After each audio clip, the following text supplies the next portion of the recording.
Chers élèves de troisième, bonjour. Dans ce chapitre 3 d'Histoire sur la Seconde Guerre mondiale, nous allons, dans cette leçon 1, nous demander quelles sont les causes de la Seconde Guerre mondiale.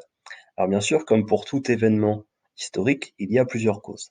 Premièrement, il faut remonter à 1919 et au règlement de la Première Guerre mondiale, qui avait été signé le 28 juin 1919 lors de la conférence de Versailles. Ce traité de Versailles avait reconnu la défaite de l'Allemagne, rendue responsable de la guerre. Face à la sévérité de ce traité que nous avons déjà étudié et qui avait été surnommé le Diktat par les Allemands avaient perdu beaucoup et développèrent un sentiment de revanche. Hitler et son parti nazi se sont appuyés sur ce sentiment de revanche pour gagner des voix et arriver au pouvoir en 1933.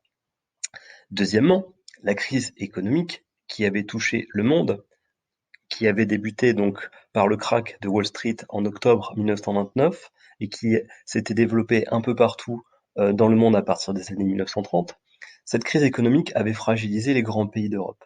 Avec la montée du chômage, les partis d'extrême droite, comme par exemple le parti nazi en Allemagne, gagnèrent de nombreux adhérents qui étaient effectivement touchés par cette crise. Les démocraties françaises et britanniques, elles-mêmes fragilisées par la crise, n'évitèrent pas la montée du nazisme en Allemagne et l'agressivité d'Hitler avec ses voisins. Car, et c'est là la troisième raison qui explique que la Seconde Guerre mondiale éclata en 1939, dans les années 1930, les nationalismes étaient très présents dans beaucoup de pays.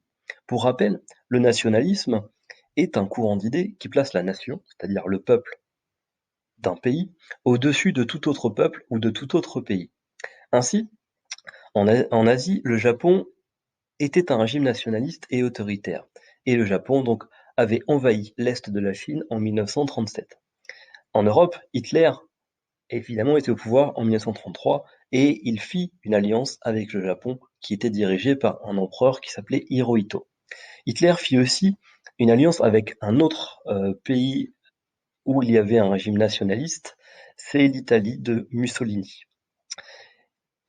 Mussolini et son parti fasciste étaient au pouvoir depuis 1920 et il avait conquis donc d'autres pays comme l'Albanie en Europe ou l'Éthiopie en Afrique.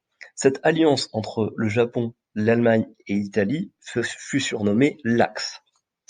Surtout, à partir de 1935, Hitler, qui était au pouvoir donc depuis 2 ans en Allemagne, développa une politique agressive en Europe centrale. On peut citer, par exemple, vous allez le voir avec le document que je vous mets en même temps, donc la remilitarisation de la région qui était frontalière avec la France, qui s'appelle la Rhénanie, à partir de 1936. Et puis, on peut aussi citer donc des annexions. Une annexion, c'est quand un pays récupère un territoire. Donc, Hitler voulait annexer des territoires sur lesquels vivaient des populations qui parlaient la langue allemande. Et par exemple, en 1938, c'est l'annexion de l'Autriche. On appelle ça l'Anschluss. Et puis, dernière chose, ce qui va vraiment déclencher la guerre, c'est l'invasion de la Pologne. Donc, à partir de 1939, ça fait suite à un traité entre l'URSS et l'Allemagne nazie, pourtant ennemi juré, hein, qui avait été un traité secret signé en août 1939. Et donc, cela prépare l'invasion de la Pologne le 1er 1939 par l'Allemagne. Et c'est à la suite de cette invasion que la France et le Royaume-Uni déclarent la guerre à l'Allemagne. C'est donc là le début de la Seconde Guerre mondiale.